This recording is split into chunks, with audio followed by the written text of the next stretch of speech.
All right, so we're going to talk about how to measure the ROI of your content efforts in 2023. So when it comes to 2023, you got Google Analytics 4. If you haven't used it, you pretty much have no choice by now. And you may notice you're not getting all the data that you really want, especially when it comes to your content marketing. The quickest way that I found to measure the ROI of my content marketing is UTM parameters. So that way you can see, all right, where you're supposed to use UTM parameters for external, not internal tracking, but that's an easy way to see where you're getting traffic from. It's not the right way to do it, but for someone who doesn't have tons of resources, it's just a quick little hack that can end up giving you some quick insights. But the way I actually measure them, dude, is I just run A/B tests. And this is a little bit unorthodox, but what I'll do is I run A/B tests to see which content pieces, like what call to actions I can add in there, are boosting conversions. And then what I do is, because you take your most popular pages, right? Those are the easiest ones to run A/B tests on with your content. So then I'll put call to actions. If you read it in my blog post, you'll see that I have call to actions for my services. If I was selling products, I'll do products within there, within my sidebar as well, within links within my content. And then once I figure out the type of call to action that works the best, I implement it throughout all my posts. And then within my Salesforce, we can see what leads come from what content pieces that someone first read. And then from there, we're looking at what content sources didn't just provide the best leads, but also cause the most closes. And then we'd end up producing more of that content over anything else. And that And just helps us not just measure the ROI, but more so impact how many more leads we're going to get. And I think that's more important than just measuring the ROI, because what you'll find with your content marketing in the long run, a lot of your traffic comes from SEO, but your posts can go up and down in traffic. You got to figure out how do you convert those visitors into leads or sales? And that's why you do experimentations on your call to actions. And B, you got to figure out, all right, what topics are driving the most revenue? And then you just start creating more content around those topics. so, Neil, let's clarify here. So the first one that you mentioned around UTM is really for everything, right? Now, the second one is more so for the content on your site.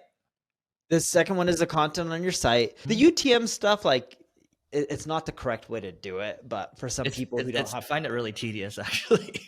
yeah, I know. I used to do that. The second way is of running experiments.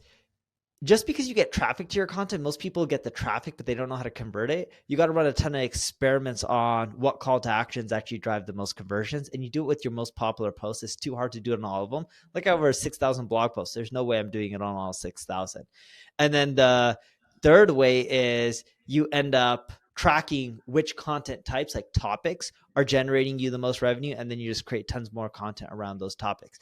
And to clarify on that point, if I have an article on beginner's tips to SEO and that's driving a lot of revenue, I wouldn't go create the newbie's guide to SEO or the dummy's guide to SEO or how to get started with SEO, because that's all around the same thing. Then you're just regurgitating, and then it causes confusion with Google on what ones to rank. But if I know SEO worked well, like the beginner's guide to SEO, then I may create content around like how to get more traffic through SEO through global expansion, or how to build links through infographics, because that's a subset of SEO.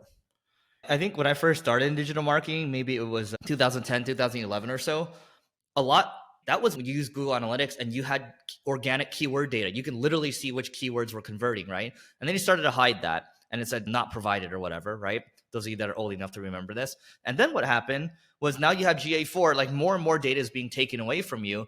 But at the same time, I'm optimistic about the future because you see ChatSpot, there's more of these AI tools coming out. I believe there's going to be a lot of companies or organizations that want to have a chat GPT like interface for their private data where they can just ask it questions. Like no longer do you need to wait weeks for your CFO to pump something out. They'll just get it out to you. You just ask questions and you can strategize a lot faster. Your time to value on doing a lot of things is a lot faster. That's going to happen for marketing as well. What I would say is, I think for both Neil and I, because we come from that a little old school era where you can see a lot of data, we're trying to retrain ourselves, at least I am, to not stress over trying to measure every single thing, because a lot of it now, at least when I'm posting on social, I'm more focused on reach. And if I know I'm getting good reach that's performing well, what ends up happening is sometimes I'll look at the leads that come through for Single Grain, and which is the ad agency, right? There are a lot of people that say, oh, heard of you through LinkedIn, heard of you through Twitter or whatever. And it's very hard for me to attribute that. But I know, at least judging by the people that are commenting and the reach that it's getting, that it's performing, right? So I would say look at it as like a sliding scale, right? Sometimes it can be like measure versus don't measure. And it just depends on what it is that you're doing. So if it's like more blog content, more email stuff, maybe I'll try to measure more. Paid media stuff, I'm going to try to measure more. But if it's organic stuff, maybe I'm not going to try to measure as much. Neil?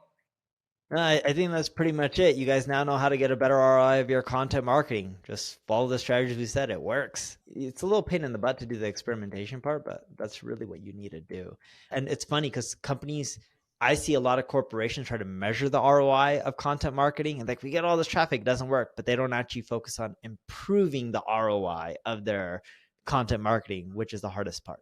Yep. All right. That is it for today. Please don't forget to rate, review, subscribe. 5 stars, please. 5 stars. And we'll see you tomorrow.